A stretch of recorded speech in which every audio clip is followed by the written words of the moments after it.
Only spot in a state-of-the-art underground vault today. I have an idea. How to open this? Yeah, if y'all are good with this. Are you going to say war never changes? Well, no, not exactly. That's to be too cliche, you know? I don't sound enough like Ron Perlman to make that work. Who out of all of us can pull off Ron Perlman? Should we just, okay, that's what I want to know before we start anything off. And, one of the sad things about all this is that we never got to hear Ron Perlman anywhere in there. But, I'll pull off Ron Perlman, all right. Everybody give me your best Ron Perlman. I think that's the best way to open this. Who wants to go first? We need to hear it. Oh, okay. Okay. Bring up a random Ron Perlman clip. Yeah. let me. What easy way to get Ron Perlman is just go. Right. Crap. Right. Just say war never changes. We'll just. What's up, bitch? I'm Hellboy. What's up?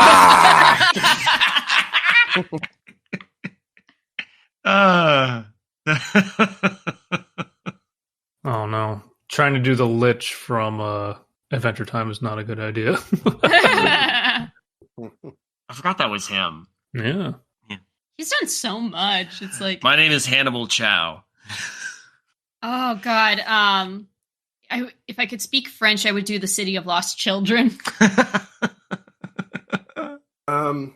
Hey, quick question. Do any of you guys want to set the world on fire? No, I just want to start a flame in your heart. Aw. No. Welcome, everyone, to Undercooked Analysis. We are all here to do something a little different. We normally only talk about Bethesda and its adjacent properties and such on the Dregs. But as Kaela suggested a while ago, we are dragging out the Dregs. We're dragging it into the forefront, so everybody gets to experience it. So on this first edition of Dragging the Dregs, we're going to talk about the Fallout TV show. Because we want to. Because we want to, and war never changes. There it is. Because fuck you. This is This is the year of fuck you. We're doing whatever the hell we want. It's a kind of rejuvenating thing, to be honest. I like it. we're giving. How was it? I liked it. Like I thought it was very good. What did we watch? No. Something. I just thought it'd be funny, the implication that I'm here and I just didn't see it. No, I watched it. Oh yeah, who's everybody here? I think they know most of us, but I'm David. I'm Kaela. I'm Alan. I'm drunk. No, not really. And I'm welcome to Abysmii. Jackass! This is not the Jameson tape, so I don't have to say what I'm drinking, but because it's relevant, I will say I'm currently enjoying a sarsaparilla. Yeah, there you go. Aww. Honestly, I had an extra bottle of mead, so I'm just drinking my bottle of mead. Howdy, partner. Honestly, Sunset Sarsaparilla sounded so much more tastier than a Nuka-Cola. Yeah, honestly, if you were presented with either or, I'm gonna take the Sunset Sarsaparilla over the Nuka-Cola any day. We don't have we don't have Sunset Sarsaparilla, but we do have leftover ginger beer. We do have it's different. Sarsaparilla is like more root beer adjacent, you know? Oh, yeah, that's right. Well, I mean, you've had sarsaparilla and you liked it. It's okay. Yeah. I know you don't like root beer. The recipe for Nuka-Cola in the Fallout book sounds like a root beer, though. Really? Yeah. Irony. It also sounds like something I'd fuck with, so... 16 times the cane sugar. 16 tons, and what do you get? The same radioactive isotope in each drink. So before we get too far, this is going to be a no holds barred. We're just going to talk about the show. We're going to talk about it with spoilers. So if you haven't watched it yet or don't want to get it spoiled for you, stop around here somewhere. We'll give you a fair warning. But this is a chance for us to all commiserate and for me to be my usual lore obsessed self and talk about just stuff. We're going to be all over the place. There's no rhyme or reason to this. This is perfect UCA content. Everyone, major spoiler coming to start off the show. So, because I have to ask David how he feels about. Now, I've mentally gotten to a place where I'm. Okay, I'm gonna say it now. Spoilers start now. Stop your episode now. Go away if you don't want to listen. How do we feel about Vault-Tec dropping the bombs? Vault-Tec did not drop the bomb. Yeah, I thought Yeah. The lore, the canon lore is that we don't know for sure. We just know it hit the California or canon- the West Coast first. No, it's I'm, not canon. I'm almost And positive. Even, okay, No. okay. No, Wait. Let him say his piece. Okay. The established lore is, and this is coming from the head guy whose name escapes me right now, is that China did it because we were developing HEVs. But they thought China was under the impression that we had even developed the new plague, and that the FEV was a response to that. So here is the allowance I'm giving the show. They didn't say that Vault Tech dropped the bombs. Yes! Right. Yes! Yeah. I think it's more important to the story that Walton Goggins knows that they at the very least floated the idea. Yeah. So everybody, I'm glad you corrected that, because me and Kaela were talking about this. Everybody keeps saying Vault Tech dropped the bomb. We're like, they floated the idea. They had the capacity to do it, but we don't know for sure if they did. And that's to me, that's the big point, is that Vault Tech was ready to pull that ripcord. But if Vault Tech actually dropped the bomb, then why would one of its top executives' daughter not be in a vault when they dropped the bombs? You know, 'cause she's with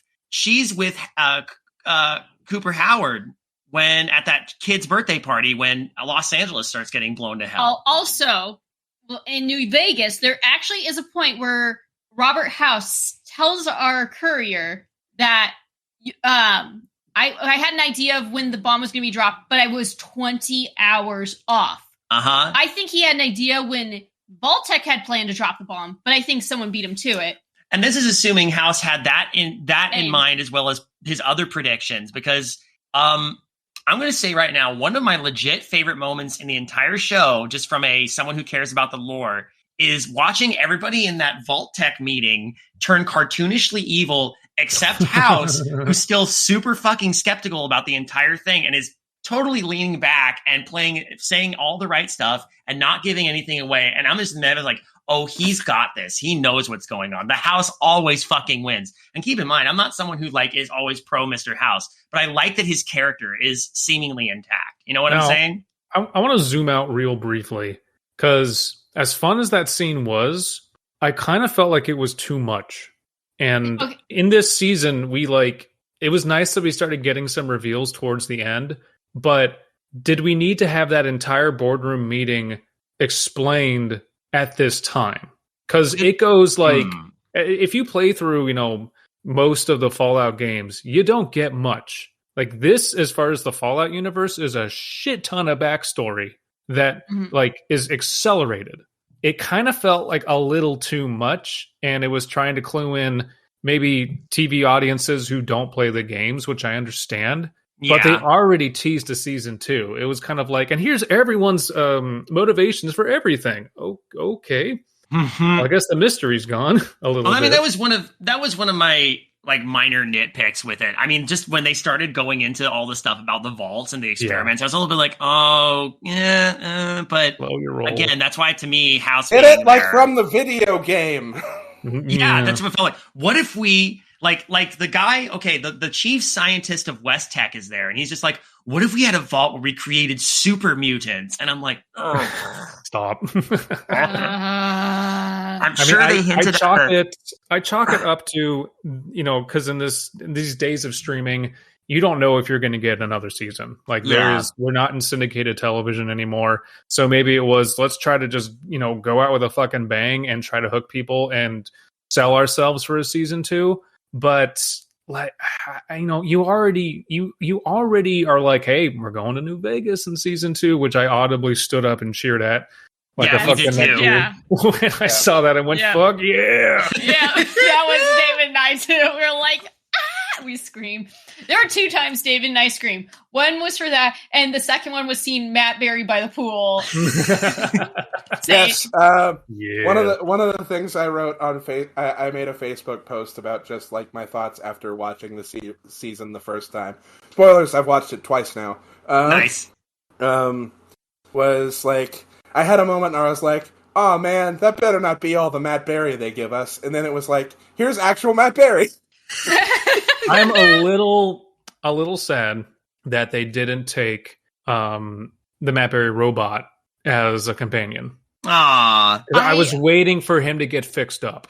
I hope that happens. I hope that something like that happens, like in season 2, or we get another Mr. Handy. Yeah. Yeah, because apparently his voice is in all of them. So apparently, I love that the idea that the default setting, that was kind of cute. That the default, it's basically all Mr. Handys are like a Siri, and they all have that voice because they recorded it from him. Yeah. But that the default character programming is Bartholomew Codsworth, which then explains the out of the box nature of Codsworth in Fallout 4, which I thought was cute. I thought that was cute.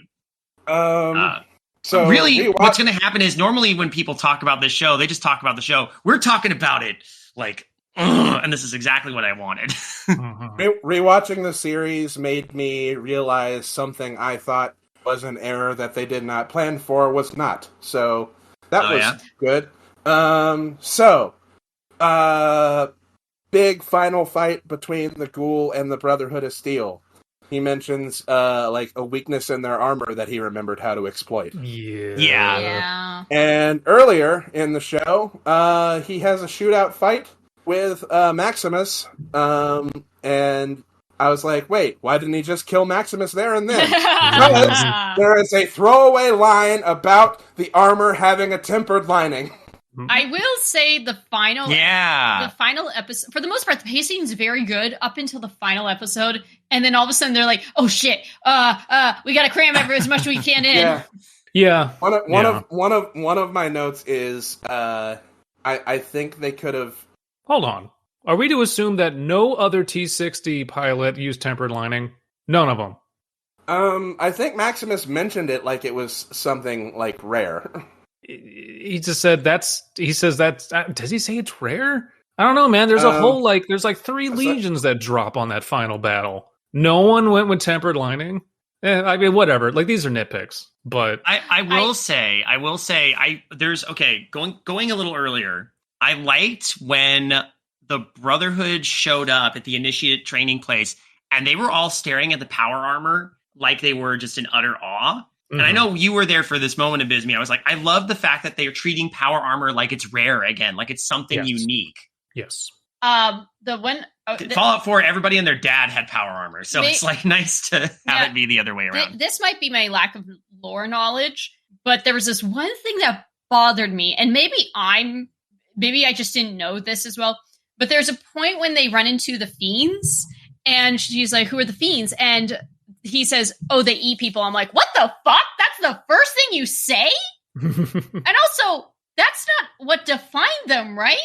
Like, am I crazy? No, I don't think you're crazy. I think what defined the fiends is that they're just absolute degenerate humans. Yeah, I thought they were they're chem addicts and they're rapists, and I will agree that it was kind of a missed opportunity to talk about chem addiction because they don't really touch on that at all in the series, at least not in any significant way.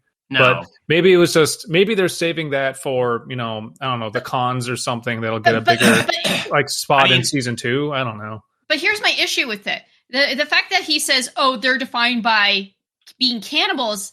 Okay, what if they run into the White Glove Society in the next season of New Vegas? That just diminishes the shock of these people that become cannibals, because we already got another group of cannibals. I mean, you're assuming that we're going to see the White Glove Society. That's an assumption. There's so many factions in New Vegas. Yeah. They can't put them all in. Yeah, I know, but if that was the Fiends defining, but even in the idea of the games, if that was the Fiends defining thing, was they eat people and they all do that. That's the main thing they do. I feel like that undermines the shock of the White Glove Society, because it's like, again, who knows? They're planning for a season they may not even be able to be greenlit for. I'm just saying. They are. I'm just saying. They have been greenlit. Yeah, it's greenlit. Baller, excellent. I get what you're saying, Kaela. Because here's what I'll say. I have to imagine cannibalism in the Wasteland is at least pretty prevalent. Yeah. No, but I get that. But there's I get that cannibalism does happen. I mean, with New Vegas, we had Cook, who was described as being a cannibal. I think the fact that that's coming from Maximus is important. Yeah, That's he's kind of... That's Maximus's understanding of what a fiend is. True. Mm-hmm. That could be what he knows them for in this small region that he's ever been in. Who knows? I mean, to be fair, they did shoot him with a tooth. Okay. Things that I like. I liked seeing Chris Parnell. That was a shocking. Oh, Chris Parnell is the overseer of Vault 4. Yeah, because I was like, wait, I know that voice. Chris Parnell. Another thing I realized on a second viewing is that his right hand woman Birdie, that's probably not her name. He calls Lucy Goosey because that's just what he thinks her name is. Oh yeah. So her name probably isn't Birdie. Probably That's like probably Bridget just or something. What Chris Parnell has been calling her. It's probably like Gertie or something like that. He just I can't hadn't thought of read. that. That's really funny. Yeah. Hey, Chris Parnell. That was fun. We already talked about Matt Berry being there. I liked his. But all the roles we have him in. It was nice to have also a practical Mr. Handy as the because it was a big puppet basically, which was cool. As usual, the mystery behind the vaults is very. One of my favorite things about the game sometimes is like going through a vault and it's like, ooh, there's actually something deep behind these walls that you realize the messed up experiment that's behind it. And I'm glad to know there was one. Yeah, the vault trifecta was a neat angle to explore in Fallout lore. It felt true to Fallout, but also like tied in really at its own thing, and I appreciated that. So, other questions I would like to ask the group. Okay. Do you think Finn is an intentional parody? Do you think Maximus is an intentional parody of Finn from Star Wars? I don't think it's a parody. I think it's hey, we're actually going to pick up and do the idea that you started and never did. Yeah. Because it works really, really well. And actually that segues into something I want to bring up because I was ready to write Maximus off like the second to last episode because he flip-flops so much between almost having an arc and then not, and then going back and then going back and I was like, oh my god, you're too stupid to live.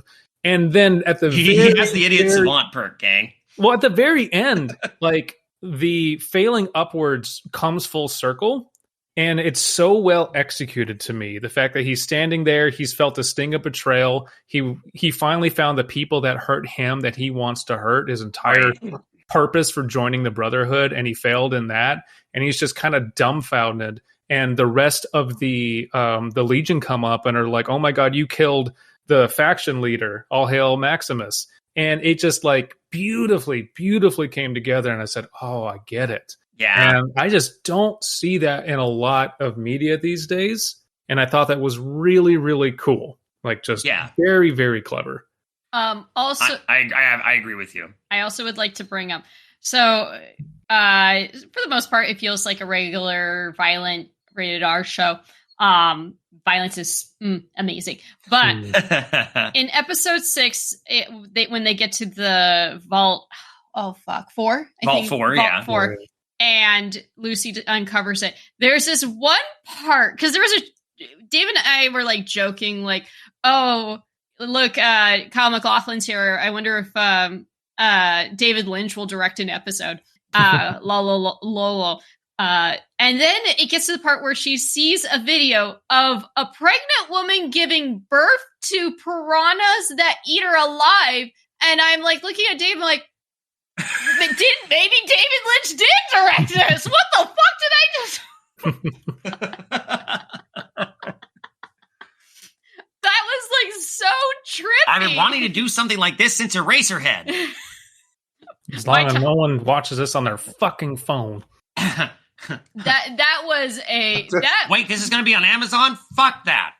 I watched this alone. Bullshit. So I watched this alone, so no one got to hear me as he approached New Vegas, going, "Diane, 11:30 a.m.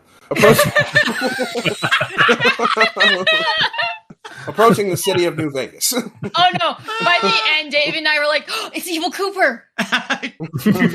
he really did grow full circle. Yeah. All right. Okay. I know we're all over the place, but that's exactly what I expected. Holy shit! Because I think it was because they show young Hank or young. And yeah. It's clearly it's just superimposed, but or like digitally done. Oh, but, that was rough. Yeah, it was. I was like, oh no, Dale Cooper, what'd they do to you? He looked less like young Kyle MacLachlan, and a little bit like a weird combination of like AI Kyle MacLachlan and a little bit of Bruce Campbell. No, you know what he looks like? He looked like Kyle MacLachlan, but from Showgirls. Hey, he's going back to Vegas. It all comes back to Vegas. It really does. Okay.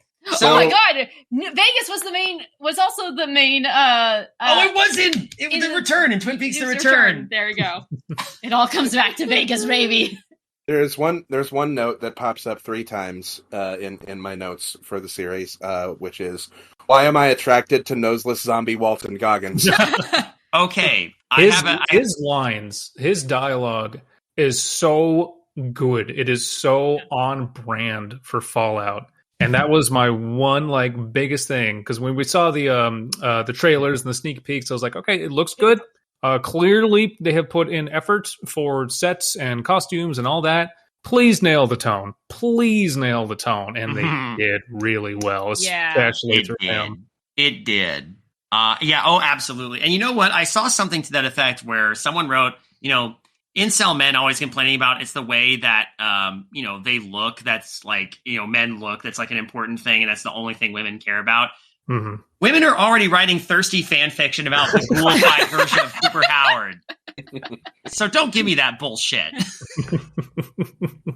That's basically what it said. Oh, by the way, anytime I heard Mr. Howard, and I'm like, here's Todd Chest. They named him Howard because of that. Oh, they absolutely did. I will say, we say they dumped a lot of exposition. I am amazed at the amount of restraint this season had. For most of it, yeah. And not just in regards to stuff fans expect from a Fallout series. Fans are like, yeah, there's gonna be death claws and fucking super mutants, and I think we see the skull of a death claw at the end. We do, yes. In the Enclave, we see the hand of a super mutant. Yeah, we see. That was a great bit of restraint with the super mutant. It feels like foreshadowing. Yeah. Now, and the other thing too is it has remarkable restraint about playing its cards close to the chest with stuff that we know as Fallout fans that have bigger lore implications that they haven't answered yet. Yeah. Why in the fuck are there still Enclave around, for one? How many times do you have to kill the Enclave for them? And they say remnants. I get that, but Jesus Christ, it's a very functioning Enclave. Yeah. It seemed like, or at least in that one base, Yeah. We also still don't know, considering how many pre-war characters there are in this story, which is more than most Fallout stories. It's a lot, yeah. I mean, we got the Ghoul. We've got all of the executives that are cryo-frozen in Vault Tech, in Vault 31. The Roomba, the brain in a Roomba that is Bud Adkins, and Lee Moldaver.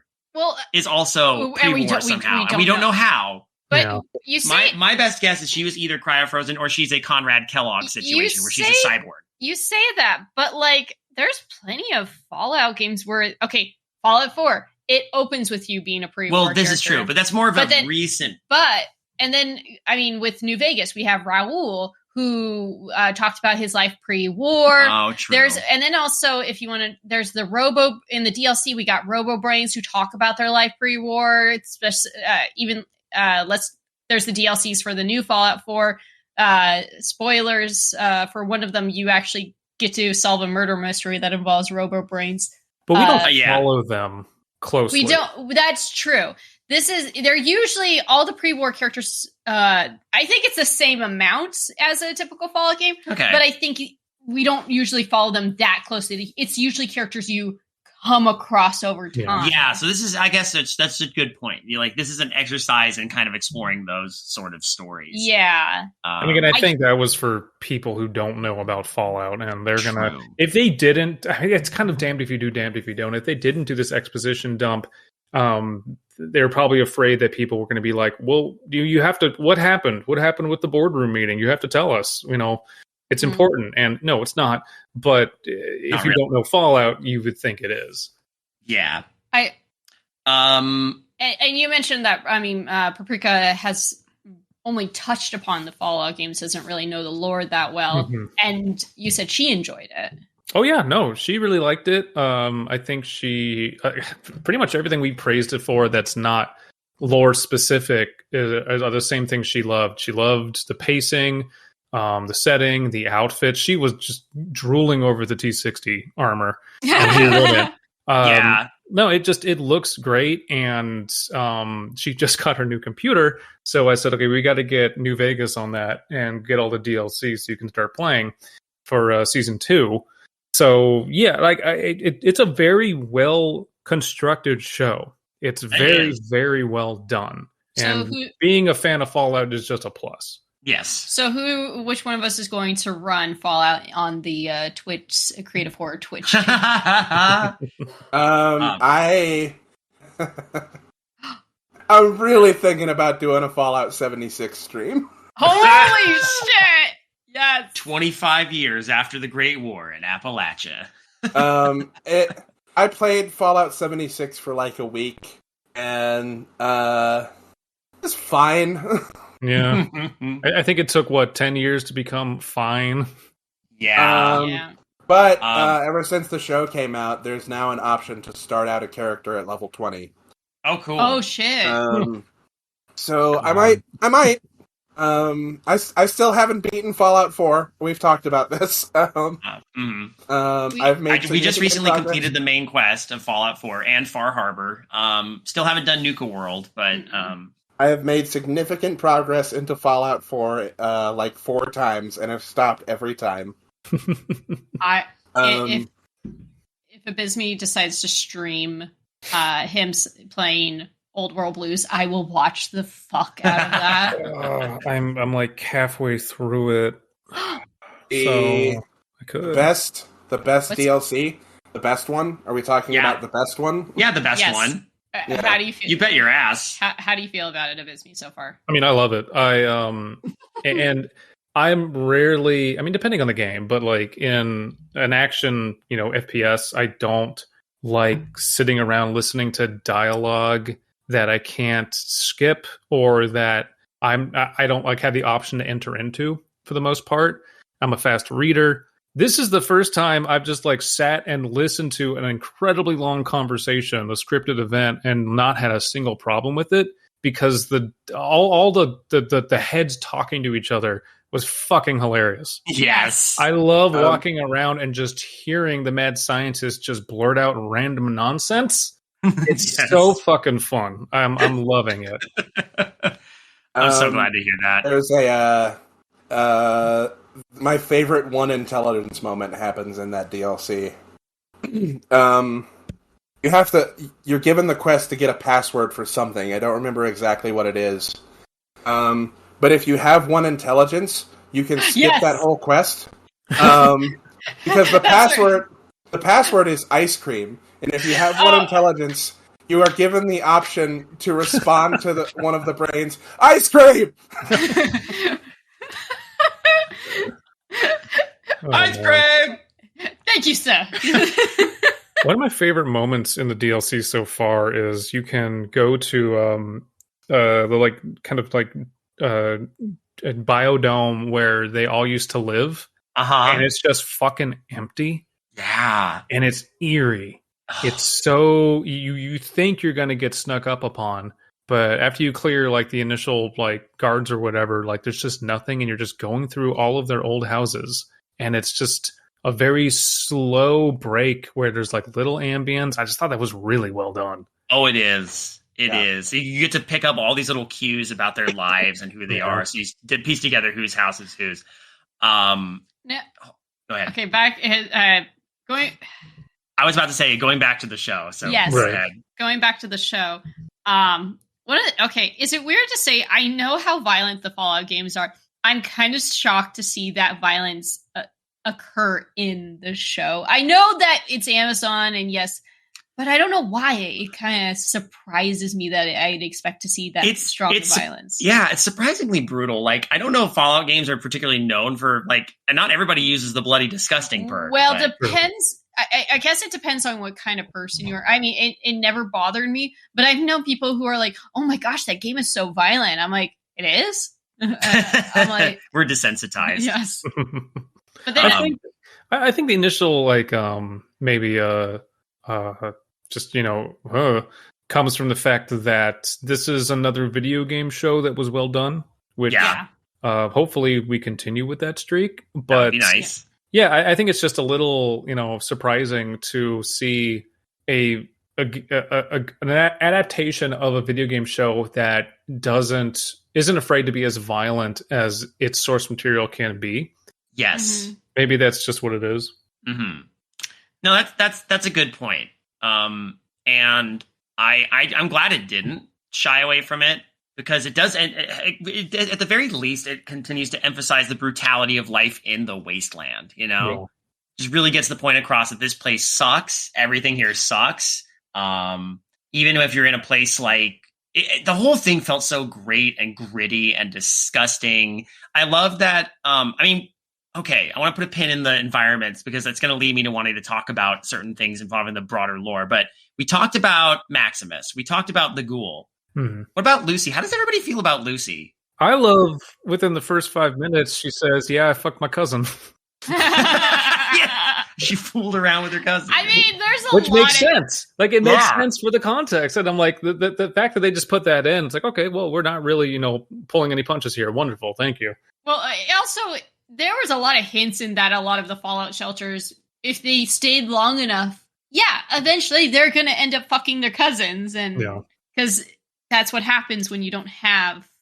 I know I know that this was the vault that was attempting to make a stable breeding program, so you didn't get a lot of that going. But the reveal that it was all just to create happy little Vault Tech loyal workers to repopulate the Earth. The best of the best managers or whatever. Yeah. Again, I feel like I'm about to segue off of that, but that's going to take me away from Lucy. I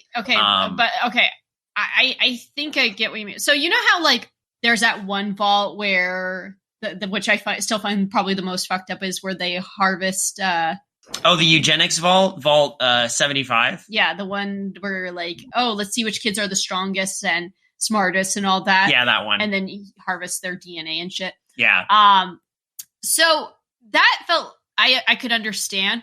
This, I don't know, the idea we're gonna get the best managers out of this. I'm like, that's not how that works. The managers are running things, though. What I think they're trying to do is they're not saying these people are gonna run it. They're creating Vault Tech loyal people who will completely base themselves around Vault Tech loyalty.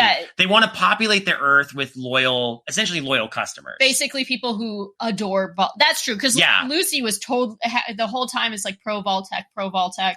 Although she looks at the Vault Boy for inspiration, which I thought was great. Super open. Yeah, especially that bit especially I also appreciate they didn't cheapen the idea that when Cooper Howard is revealed to kind of be the inspiration for the Vault Boy design. It's not that stupid thing that they advertised. We're going to get the Vault Boy's backstory. That was the worst way to advertise that. Don't you want to know about the backstory about the Vault Boy? No. Who gives a shit? No. If that's what you're putting emphasis on. I think he basically was the Vault Boy until the revelation that he was a communist, quote unquote. And I think that's when they phased in the cartoon Vault Boy. I think that's the implication there. Yeah, I'm pretty sure that the flashbacks are happening at least 2, 3, maybe even 4 years, still in the 2070s, but I think it's not immediately before the Great War, So I think he really was essentially the first run of the Vault Boy, but then we found out he was doing kids' birthday parties because it's outed that he was quote-unquote a commie. He's also doing it for alimony. So we already know he's divorced Barb. But when he got outed and pulled out of the advertising thing, that's when the cartoon version of the Vault Boy comes out. Okay. See, that's I know that hasn't been necessarily put in there yet, but I think you're absolutely right. I think that's where it's going to go, and that would be the logical step. That's very cool. Also, there are some. I heard some people say what's this implication that ghouls are just created, and we know how they're created. It's it's not that we know. We don't. That's the thing. This introduces a new bit of ghoul lore, and that now either it's always existed and that would be a little silly, or in this far along in the timeline, they have either synthesized a medicine or have discovered a pre-war medicine with side effects that help stave off ghoulification. I actually think that's really neat, as long as it's something that was only discovered recently, you know, like within the last, because this is like what, 14 years after the events of New Vegas, based on what I know in the timeline. 2296. And yeah, that was another thing that pissed people off, is when she goes to visit Vault 4 and then... I was going to get to that, okay, yeah. Okay. I want to put a big pin in that, because I wanted to talk about the environments. But I did want to talk about this thing about the ghouls, because I actually think that's a really neat idea. There's been a bunch of games where people have been like, lots of ghouls, including like Doc Barrows in Fallout 3, who's like in the museum in Washington going like, I'm studying ferals because I'm trying to find a way to understand when and how we go feral, and if there's a way to prevent ghouls to going feral, or even revert ghouls from being feral. And this feels like the next logical step in that storyline, is now we have this medicine or this serum or whatever that that is what is helping stave that off. And I think that's really interesting. They have to be very careful with this, I think. But if the idea is that this has only been something that has been in the universe for a little bit, that's very cool. I think that's really neat. Not to mention we have the medicine that turns someone into a ghoul. Right, but that's been around since before the war. Okay, it has. Okay. I wanted to confirm that. That was said in Fallout 4. That's how Hancock became a ghoul. That's also how Eddie Winter became a ghoul. That's right. Yeah. So that lore was there in the Fallout game. So I give him that. Like people like the chicken fucker guy. Was that okay? You mentioned there was a comedian that Abysmii. You mentioned like in Dreg that there was a comedian that you're like it's just you that didn't find it funny. Fred Armitage. Fred Armisen. Oh God. Yeah, that's right. Okay. I didn't love or hate that bit. It just stood out as two people not making jokes but pretending to make jokes. And I was like, what is this scene? Please stop. But like, again, minor ass nitpick. It's the one time I was not wowed by writing or dialogue in this whole fucking episode spiel. I feel like it was a direct reference to Fred Armisen as being the Portlandia guy. Yeah, thanks. Cool. All right. Well, you pointed out, Kaela, in terms of references, that you think Lucy McLean is a pretty on the nose name for our main character. This is the weird part. I was like, that has to be intentional, because in the movie Die Hard, John McClane's daughter is Lucy McLean, and this isn't like a name that's like, oh, you might hear. No, she says specifically in the first movie, Lucy McLean residence, Lucy McLean speaking. Like, her name is said very vividly quite a few times in that movie. So to choose that name feels like, And then, of course, in the fourth Die Hard, Lucy McLean is an actual character, and she's actually... Yeah. So I feel like that was a reference, but I don't know why. I don't, but it's just an interesting name choice. Yeah, I think it's neat. I mean, Lucy's a very fitting name. Lucy is one of those names that does evoke innocence and naivete. Yeah, I like Lucy. Yeah, I love me too. Lucy. Yeah. Okay. So I got the points I wanted to hit. Mainly were stuff about the board meeting, stuff about the ghouls. I want to talk about the environment. Okay. Are we good with that? Yeah. Because this is interesting. We're seeing post-nuclear Los Angeles. We see Santa Monica. We see LAX. We see like the Hollywood Hills kind of area. We get a few locations that are in that. And it seems to me like a lot of it is these blasted sections of desert and these pockets of trees that are oases. And I think that's a really neat direction for it. It makes sense that like there would be this kind of aridification of the area following not only the bombs, but also maybe the release of FEV into the atmosphere and shit like that. Like everything's fucked up in the environment, you know? What I was noticing though, that was interesting as they were doing this was like, I kept wondering, okay, but where's the NCR? Because we know that, by New Vegas, they talk about how big and how prosperous NCR is. And I'm so glad they addressed that. And I'm not even upset or anything that NCR is basically either in decline or completely wiped out. Because the thing that got me really hopping was seeing in terms of like, oh my God, they're really paying attention to the lore, was when we find out about what happened to Shady Sands. Mm-hmm. And I know you had put a pin in that one, Kaela, about the frustration. I know exactly what you're talking about. It's when Lucy sees the board talking about the fall of Shady Sands. And they had to thread the needle very carefully on that. Because like, the fall of Shady Sands is a different event to the nuking of Shady Sands. Well, the problem is the fall of Shady Sands occurs before New Vegas. Before New Vegas takes place. So it's like, what the fuck does that mean? Maybe it's when Aaron Kimball was elected president. Well, and there's a scene we have where Cooper gets captured by deputies and a sheriff, and I thought that was going to be NCR, but it wasn't. I thought so too. And I don't know how I feel about the NCR just being possibly gone, because you could explain it away in lore, but there's such a rich part of the lore, and a lot of the themes of this show are like, how do we get an authority figure that is, that could be the closest thing to like that what Lucy wants for the world. Yeah. And her hopes and her dreams and her faith and everything are being slowly deconstructed and torn down, but I can't imagine it's always going to be like that. No. So the fact that there's like the NCR is just gone seems a little strange. Well, that's what I'm hoping is going to get unveiled more as we go into this next season, because we know how big a role the NCR plays specifically in the New Vegas story. And I know they're going to have, like, the story is or their presence is going to be a factor into the next season, because again, they had that credit sequence where you have that fly through of the environment and it shows, the streets of Vegas. You see a downed NCR Vertibird, you see destroyed Securitrons, which implies that something big happened in Vegas between New Vegas and now. But are they going to talk about the Battle of the Hoover Dam? They're going to have to. Yeah. They're going to have to pick canon ending at some point.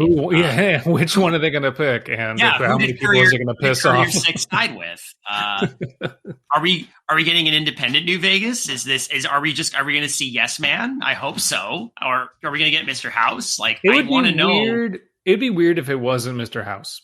It would, because they set him up. Yeah, they set him up, and it would be, or maybe they have like the NCR controls the dam, but they have an agreement to leave New Vegas as kind of an independent no man's land for all of the factions to exist in, which is kind of like, it's kind of the easy way out, but it would allow everyone to explore all the factions that we all know from New Vegas. Right. It could also be, I was just thinking about this. We know that the NCR had gotten big enough that they were very expansionist by New Vegas, but they were spread thin. And on the billboard for Shady Sands, it says it's the first capital of the NCR. If it's not the capital anymore, for all we know, it's just that area has been more or less abandoned by the NCR, and that they have footholds elsewhere in the wasteland. If that's the case, why couldn't Vegas be one of those points? Or maybe they've pushed into other locations. I mean, are you the NCR if your capital isn't in California? Kind of weird. I mean, yeah, that's true. But I mean, to be fair, NCR... Okay, we were laughing about this. To be fair, we're not even sure if NCR started in California. According to the location in the show, Shady Sands is just like in the valley or whatever. It's near Los Angeles. In the Fallouts 1 and 2, it's all over the place. It's usually like up near Nevada or near the Sierra, like the Sierra Nevadas. And it's like, what was the thing you saw on Reddit that made you laugh? So I was trying to look up where does Shady Sands, does anybody have an idea where Shady Sands is located? And there's a Reddit post that says, where the hell is Shady Sands? And then this person goes over, it's like, no, what the fuck? It says it in this first game, it shows it here, which shows it would be here. But then in this game, no, so where the hell is it? that is something that was interesting about the show, is it kind of makes this giant circle. It goes out to a bunch of different areas, and it all recoalesces kind of back at Shady Sands, essentially, or like adjacent. They tread a lot of like familiar scenes a few times, and like I get it. They're, they can't have Lucy going to the fucking East Coast and everywhere, throughout the show. But it also kind of makes it feel a little small. But then I also have to wonder, like, well, where was the Legion base? Was that Nevada?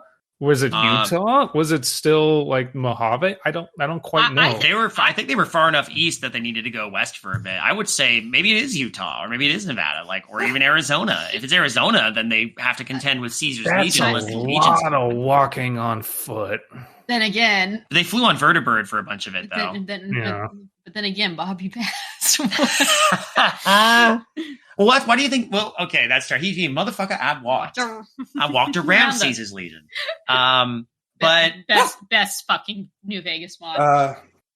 So we were talking about the snake oil salesman earlier. Yes. One thing I did notice on a rewatch. First off, the product that Jim's Limbs sells is terrible. Yes, Jim's Limbs though. I love that box. Listen, the economy was really sucking pre-war, and everything that you needed to get discount shit. These discount because going to the hospital would cost $1 bajillion. What I noticed on a rewatch though is that when fucking the guy from Lost is leaving on the fake leg, the snake oil salesman tries to stop him and says he has a serum that regrows feet. Right. Oh yeah. And it turns out that he does. Yeah.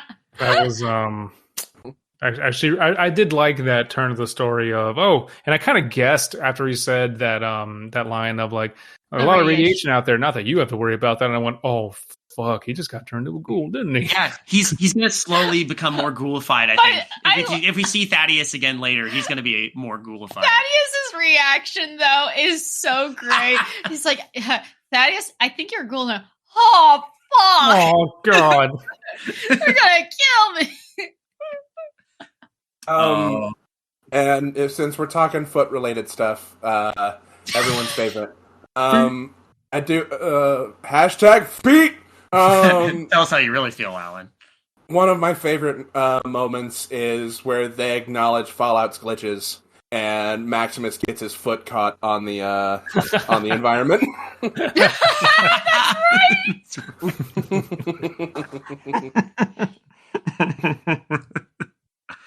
right.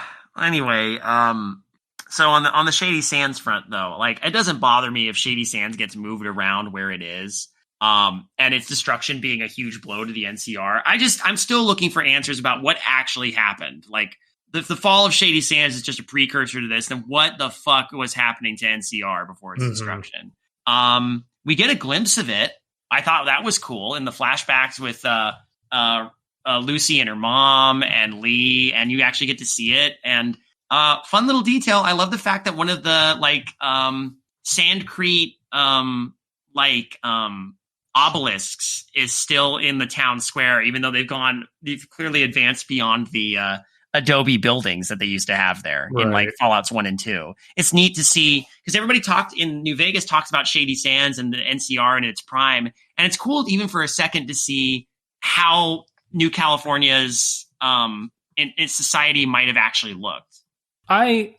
For my money, and I'm not saying that I would change the show, but if it were up to me, I would have just had the NCR as part of the show and less expository background about exactly what was happening with Vault-Tec back in the day. Yeah. Because, I don't know. That's me personally, but yeah. We do get a brief glimpse of NCR Ranger armor. We do. You do.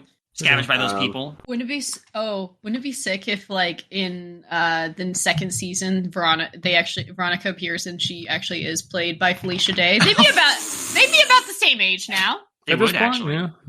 In the series, yeah.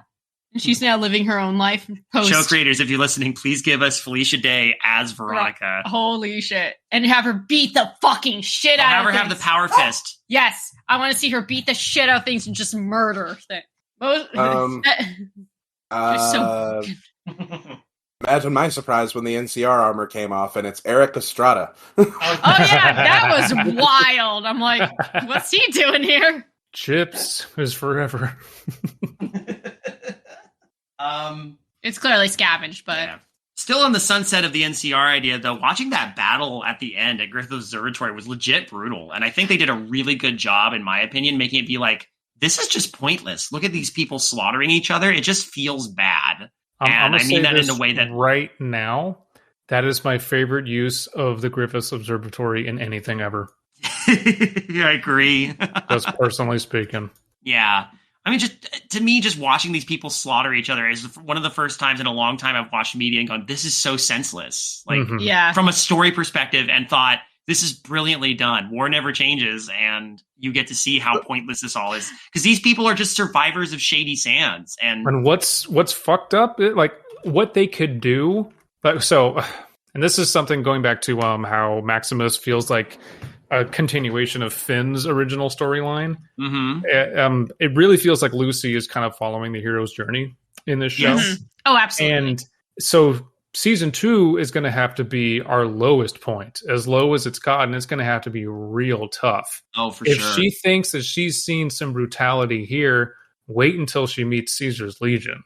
Oh my god! I hope we get Caesar's. Oh my god! They could take this so dark, and they've been nailing everything in the show as far as tone and set dressing. So yeah, like Caesar's Legion, I'm excited, but I'm fucking almost a little scared. I'm worried that they're gonna, if they get the Legion, they're going to get them wrong. I'm always worried about that when it comes to getting more, because they're going to Vegas. Who knows what they'll run into? And again, they have to take the canon ending. Fucking Cazadors. Oh god, yeah, Cazadors. Death Claw. I mean, they did hint at Death Claws. It would be weird not to have a Death Claw eventually. It'd be weird not to do it. Yeah. I didn't know this about the lore until recently. The fact that Cazadors even aren't even a result of like nuclear radiation. Someone made Cazadors and fuck them. Yeah. Seriously. Yep, and I know who they are. We know who they are. Uh-huh. Oh, wait. Sorry. Abysmii doesn't know yet. No, I don't. Oh, never mind. Sorry. That's all right. No spoilers. Sorry. We're already doing a lot of spoilers here anyway. Okay. Imagine, like you're talking about the Legion. Imagine we get to see Legate Lanius. If you did the speech ending where you just tell him to fuck off, he and the Legion to fuck off. Imagine. And then they come back years later. Imagine if Lucy gets introduced to the Legion the same way the players do. Oh my! Woo! I won the lottery. And like, I don't want this show to just be a rehash of New Vegas. Of course, I want it to do new things, but that's such a good introduction. Oh, it's the best introduction. It's so good. That shit's just so fucking wild. And I'm also curious to see how this Brotherhood of Steel went from we got to keep underground and never leave, and we have to do everything quietly, to we're the fucking Brotherhood of Steel, man. Huh. Well, I think there's like factions that are splintering within the Brotherhood, and the ones outside of like the New Vegas ones are like much more like even more religious militants, and the ones in New Vegas are a little bit more studious. It's just New Vegas separate from like California as well. Then, well, I don't think we have. I don't know if there is a California chapter of the Brotherhood anymore, unless we're talking about the ones that we see in, because we don't know where they're located. But in the beginning, it says specifically that their orders are coming to them from the chapter in the Commonwealth. So we're talking about either Arthur Maxon's group or some other East Coast chapter, providing you didn't kill them. And they left that vague. They might have sent them over to some of them to California. Well, have they? Well, okay. I that's why I think, based on some of the real world location stuff, that that chapter's like at an old military base in Utah. I think that's the location they actually filmed it in. That's it looks like either Nevada or Utah. It doesn't look like California, or it's like really inland California. Yeah. So they could be really inland, and they might not even have that much of a presence there, because they did have to travel west to get to places like Philly. They had to take over Philly to make it a Brotherhood base at the end of the season. Not that it was tough. Huh? No. Not that it was tough. No, not at all. I mean, they just said they barely put up a fight, and I'm just like, oh shit, Philly's theirs now. And the Brotherhood. Okay, the Brotherhood now has access. I mean, after the ghoul killed like half of the town. That's true. The Brotherhood now has access to cold fusion. Mm-hmm. That's the other thing. And by the way, Gracie, I will end you. Stop it. That also feels a little like, okay, well, that if that's true, that it has monumental implications for all of Fallout. Mm-hmm. Well, here's a little bit of lore that I really liked. Y'all might appreciate this. So Cold Fusion, Lee Moldaver is working on the science to create essentially a theoretical infinite form of energy. Vault-Tec buys out the proprietary rights because, being the staunch capitalists they are, they can't have that, or else that's an energy tech that would essentially solve the world's energy crisis. Yeah, that's leading to the Sino-American War. But even though Vault-Tec bought that, it wasn't like they didn't use it, because there has been instances of cold fusion, specifically in Vault-Tec, in the lore of the games. The Garden of Eden creation kit uses the cold fusion reactors. Interesting. Yeah, it's what helps the vaults that have it establish their settlements. Shady Sands had one. Vault 8 had one. That's how Vault City was established. And I know a GEC is like the MacGuffin that you need in Fallout 3 in order to create pure drinking water in the Potomac River. So there's the cold, and they mentioned that the GECs are powered by a cold fusion generator. Like, it's that same micro generator that fits in a briefcase. Right.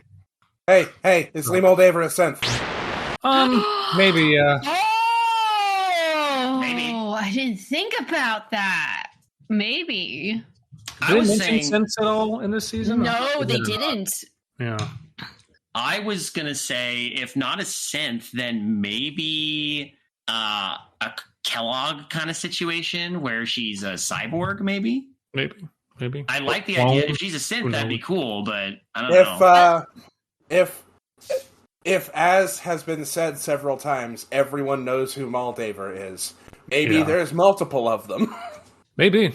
Oh, that would be sick. By the way, the whole reveal that Lucy's mom is a feral ghoul and she just happens to be at that table, something feels kind of off-putting about that. Yeah, again, it makes this world feel very small, but I felt like we walked on foot through like the tri-state area. It's a little strange. Here's my thing with that I think works. I did joke with David that I'm like, well, I mean, it's kind of like the game itself. Like, how the fuck? It was implied they were close. Well, yeah, that Moldaver would keep.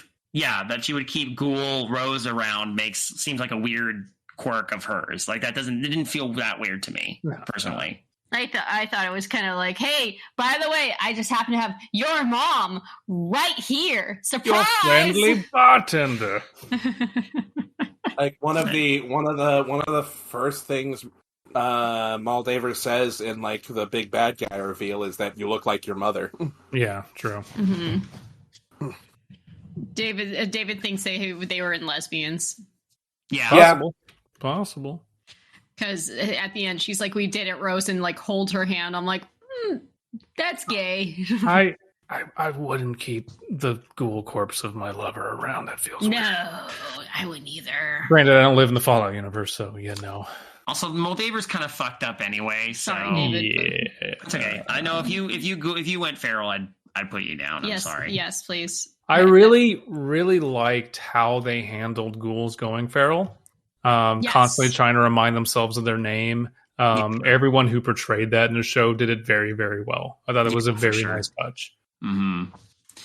I'm just happy with the ghoul stuff in general. I hope we get more of that. We will get more of that going forward. We're going to have to, since one of our leads is a ghoul. Mm-hmm. Yeah. I feel like I've said my piece on it mainly. The approach to sex also in this is hilarious. Oh, with Lucy and Lucy, just with that, he was like, "Oh, do you want to have sex?" No. If I do that, my penis explodes. It gets weird. I don't like that. Some men, not mine, of course. Oh, that's normal. What? Huh?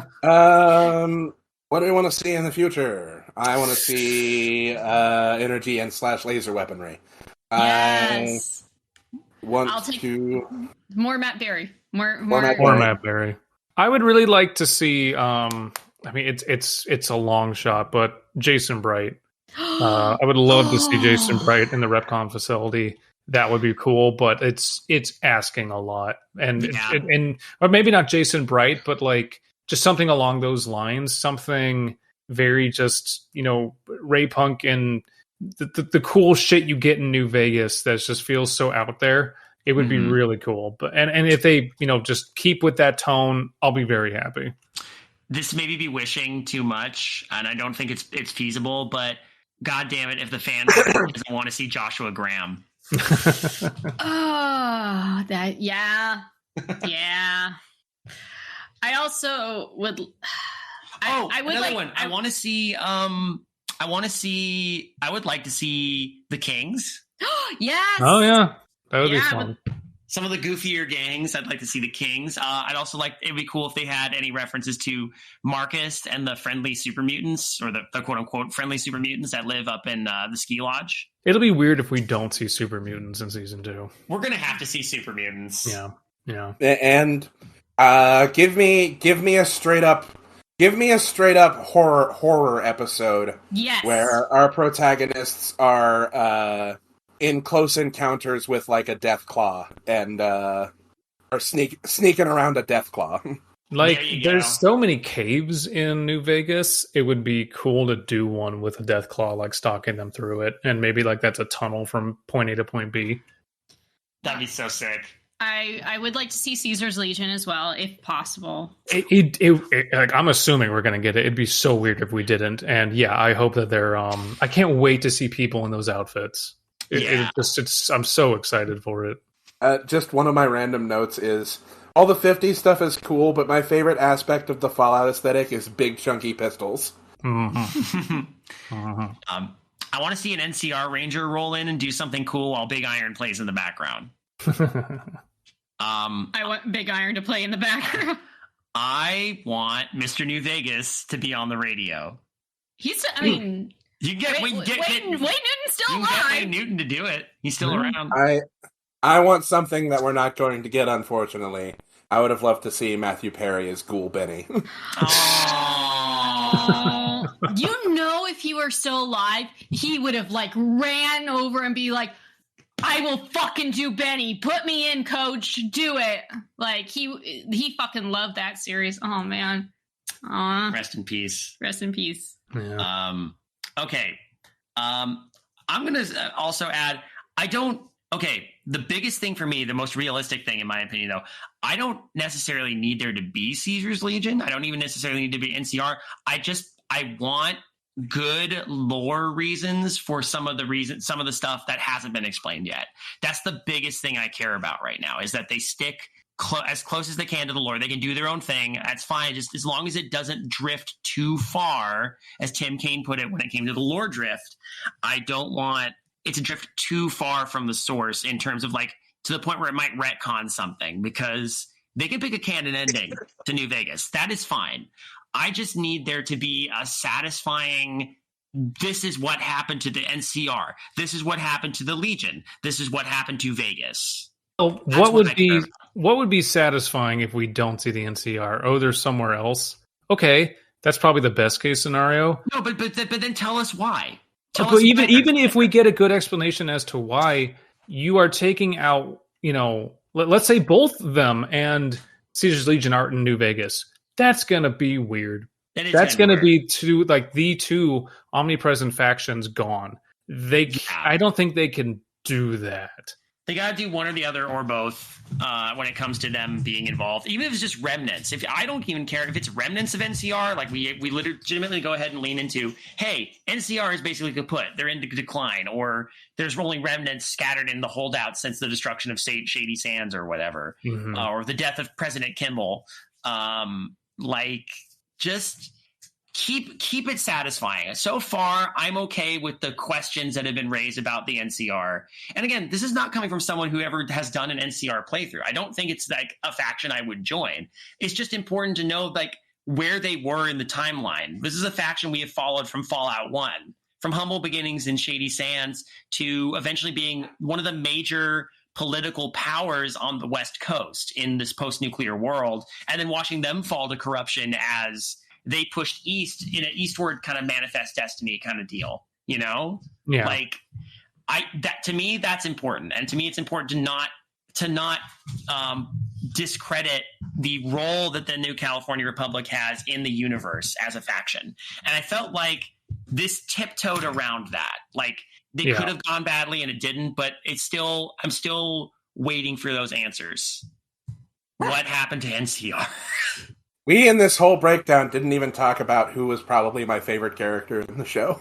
Oh, who is? I don't even remember his name because I have issues keeping track of character names, and if I have the issue enough times, I assign them a name. Ferret Brother. Oh, Norm! Norm! I can't believe he... Oh my god, he was actually pretty... No. He was really like one of those like actors that really nailed whatever part this was. At first I was like, why do we need a younger brother? It's pointless. But then seeing his arc is very fascinating. Also, I had to look it up. He is 5'1". Short king. Yeah. Hey, short king. We stand a short king. Him next to Chet. Our beautiful himbo. Them next to each other is hilarious every time you look at it. It is. And I looked it up. The actor who plays Chet is only like 5'9". Oh, so they just put him on like, platform shoes or something. Yeah. For photography. Well, I mean, the other actor's 5'1". There's an 8-inch. Yeah, but he looks 6'3". Yeah. It looks like someone who's like 4'8" standing next to someone who's 6'4". Yeah. It looks like anybody standing next to Shaq. Like that's another thing I could praise this this show for, because my favorite moment in the show is when she meets like that random dude who's trying to put sand in his water filter to make more water. That whole exchange is so just Fallout NPC goodness. Yes. And it has my favorite line, which is just him saying, "This could all be yours." I don't go to Philly. I had an aunt that died there once. More random notes. I don't think the water chip actually broke. I think they were pushing an overseer election. They sure were. Yeah, probably. Because water chips breaking is such a Fallout trope, and I love that they put that in there. It's the plot of the first game. Yeah, exactly. That's what I'm saying. The fact that was in there, I'm like,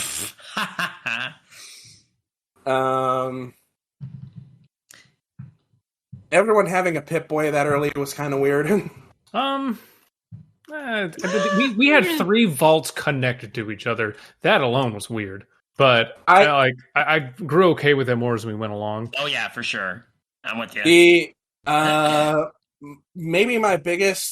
Maybe the nitpick that stuck with me the most is the past retro futurist aesthetic wasn't futurist enough.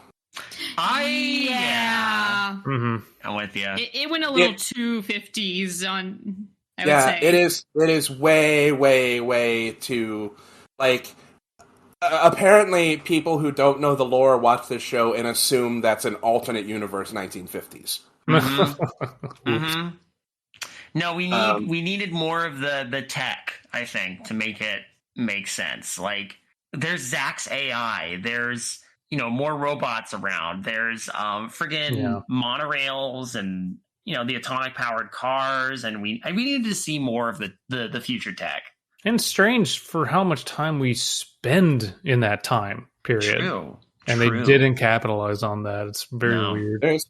There's also, as Brian David Gilbert pointed out in an Unraveled, I don't think enough attention is given to how weird it is that apparently at some point people just stopped making music. Hey gang. Yeah. What if I told you I have a lore explanation for that's coming up in Dayglow? Ooh. Oh yeah, you told me about that. I told you about this, but I'm going to leave it a surprise for you two. You want to explain Dayglow for our listeners? I mean, I guess I might as well. Fighter of the Night Glow? It's Champion of the Glow. Oh, a glowing ghoul is the other thing I wanted to see in the next season. Oh yeah. Definitely. Yes. Yeah. Definitely. If there's ever a time for a glowing ghoul, it's there. Now, again, good restraint, good emphasis on the stuff they did show. We saw rad roaches. We saw Yao Guai. We saw at least one Brahmin, and it was adorable. Yeah. Yeah. Haven't seen a rad scorpion. No mole rats. Yeah. But plenty of rad roaches. Oh, plenty of rad roaches. We got the Gulper, whose design was sick as fuck. Hell yeah. Yeah. Now, That I was know the awesome. Gulpers were a thing in Far Harbor, but I like that this Gulper was like a mutation from Vault 4, which Yeah. was another cool Vault Tech experiment. I kind of appreciated the idea, like, what would happen if we filled a vault with scientists and they had no moral oversight? Yeah.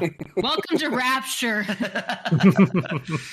I mean, I was gonna say, I almost feel like, in a way, like the considering how many other vaults are out there, I almost wonder if the Bud Adkins vault, thinking like, oh, we can nuke the world and have, keep the surface clean, and then have all these people loyal to Vault Tech show up. I wonder if Bud was unwittingly part of his own Vault Tech experiment. Maybe. Yeah. Like, I don't think Vault Tech, like, that doesn't seem like a very foolproof plan for Vault Tech, because it's just 3 vaults in the wider world of vaults, and not every vault has that prerogative.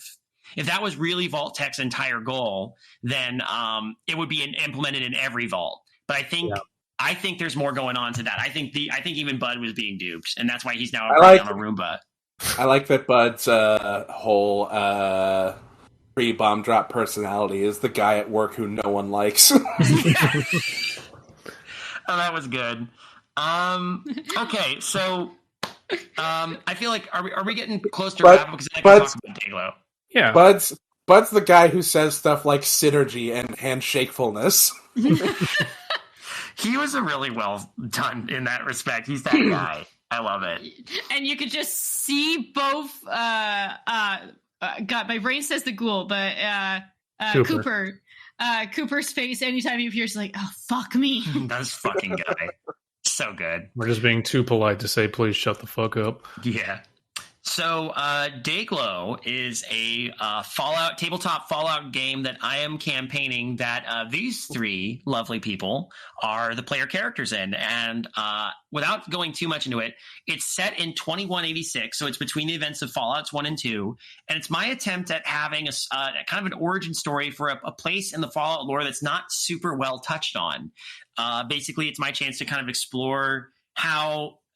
give a sandbox for these 3 to play in, and possibly affect the future of Dayglow as we move toward the early days of the new California Republic. Dayglow is post-nuclear San Diego, if you don't know that from the lore. It's only mentioned a couple times, but you visit the Glow itself, which is the West Tech research facility in Fallout 1, but you never actually get to go to the nearby settlement of Dayglow, which cool bit of lore there is the origin point of the people that would one day become the followers of the apocalypse.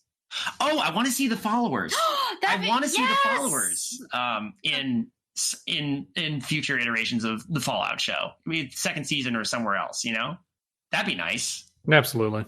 Yeah. Sorry, I completely forgot about the followers of the apocalypse. They're going to have to be very careful with who they give screen time, because there's just so many factions. There's so many. I know. They were good about it here. So I have the Fallout role-playing book as well, and it got me thinking about where I live and how there's so little established lore in Fallout for Kansas. And yeah, I feel like I could flesh out what my brain keeps telling me to call Fountain City. Yeah, that's dope. I'd play in that game. But yeah, so we're already a bit into Dayglow. We've done like a couple of sessions, and it seems to be going well. But yeah, it's a cool, again, I think one thing that can be said is, like, ask not what Fallout can give to you, ask what you can give to Fallout, and that's how you avoid making Fallout homogenous. And again, that's why I appreciate what the show is, its own story in the same universe, couched really well, but it's not trying to retell anything. It's its own thing, and that's good. Do that. And that's what I'm trying to do with Dayglow. And yeah, I have my biggest thing that I'm waiting to drop on you all is an in-universe lore explanation, at least from one character that I'm thinking of, about why the music is all so dated. Man, we didn't get into another important thing, which was Bethesda shitting itself. Well, oh yeah, that's not news. That's just Bethesda. Yeah. Well, the unique way that they shit themselves this time, they have all this goodwill, and like if you look at Steam, like every Fallout game has like a ton of players right now, but especially Fallout 4. So Bethesda's like, we're gonna roll out the next gen update for Fallout 4, and it's gonna break all the mods. and ruin your saves that have mods. Oh God! This is why I'm grateful that we hadn't gotten far enough to start installing mods yet. Yeah. But still, I saw that Fallout London got delayed as a result. Delayed indefinitely. Oh fuck! Got to roll out more content for Starfield or something. There's a whole Starfield DLC that I prepaid for like a dumbass. In the future, where I ever fucking pick up that game ever again, I'm probably going to. God damn it! If you got the DLC, well, maybe sometimes a DLC is all you need. Ladies and gentlemen, the typical Bethesda player in their natural state. God damn it! Why did I order this? Fuck this game. Yeah, I'm gonna play it. I feel like I talked about Starfield previously on this show and gave a general recommendation for it. Hey, anyone listening now, if you're considering playing Starfield, don't do it! I think the best description I've heard of Starfield is it's aggressively mid. It's aggressively mid. Oh, joy. I went on a tangent in our group chat about Starfield, which is just like, I haven't beaten Fallout 4, but I think I would have beat Fallout 4 if it were more boring.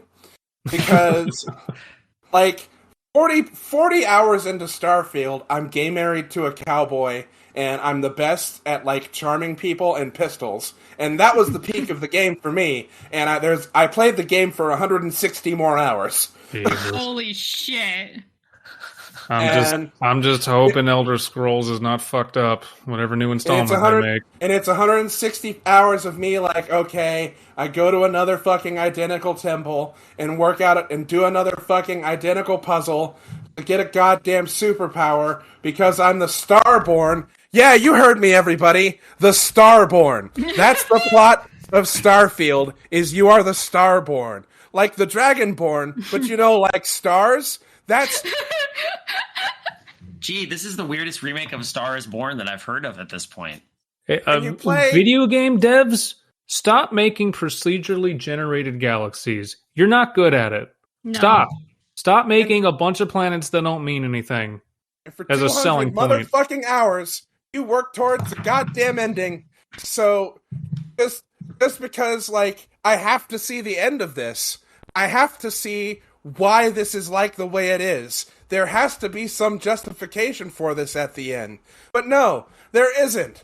The end of the game is it reboots the universe into like an in-universe New Game Plus, where you play through the mission, but like occasionally different things in the storyline happen.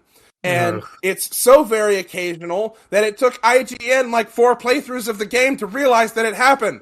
Don't play Starfield! Someone at Bethesda thought that was really clever. That's 200 goddamn hours of my life I'm never getting back. Mm-hmm. Oh, and in the New Game Plus, you just keep your stats, not the starships that you spent hours designing. Oh, fuck not that. all of your custom weapons. Fuck that. Absolutely fuck that noise.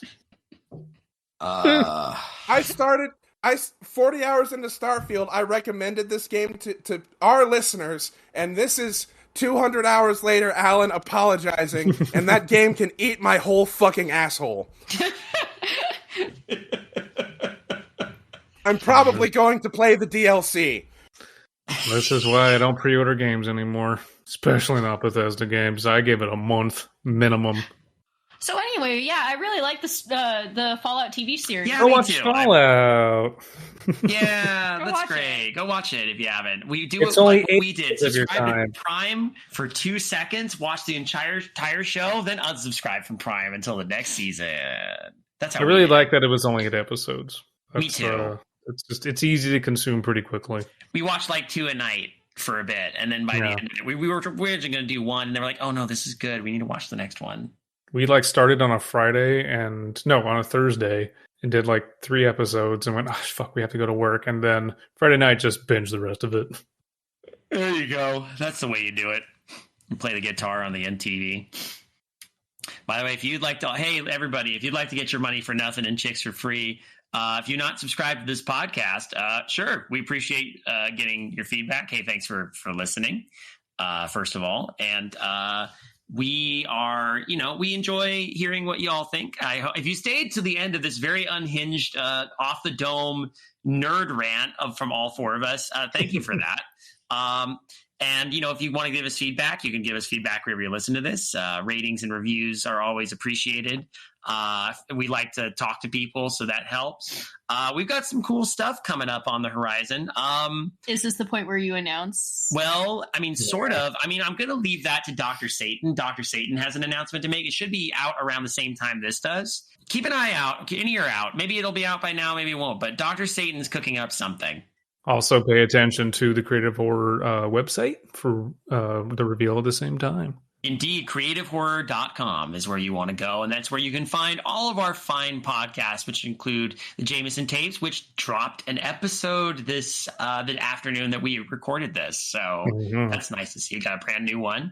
There's also Darkly Lit and Midnight Marinara and The Witching Hour and Trick or Track and Creepy Cooking Staff, and all those things, some which are continuing, some which are concluded, but have a nice backlog of stuff for you to listen to if you want to consume them. They're very enjoyable stuff. We also, if you want to support the show and our endeavors of the network in general, patreon.com/creative horror is the place to go. Any dollar amount gets you all the extra content, including, for this episode, the Dregs that we're not dragging out, which is all about Alan's adventures and misadventures on the open sea. So there's one faction that's pirates, and they're called the Crimson Fleet. And and I go in saying, hey, I want to be a pirate, but I want to be a good guy pirate, so I'll join the Crimson Fleet. The Crimson Fleet are so fucking unapologetically evil. There needed to be one more faction that was the good guy pirates. That's like all... So what I've learned is don't get star-pilled. If you take anything away from this entire rant slash mostly praise and analysis of the Fallout TV show, it's this: don't buy Starfield. Don't pre-order Bethesda games. Play Fallout New Vegas; it's great. And Bethesda never changes.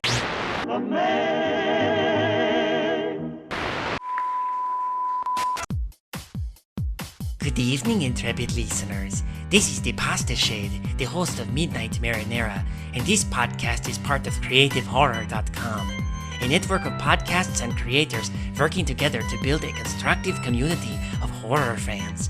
For more content like this, visit us at CreativeHorror.com.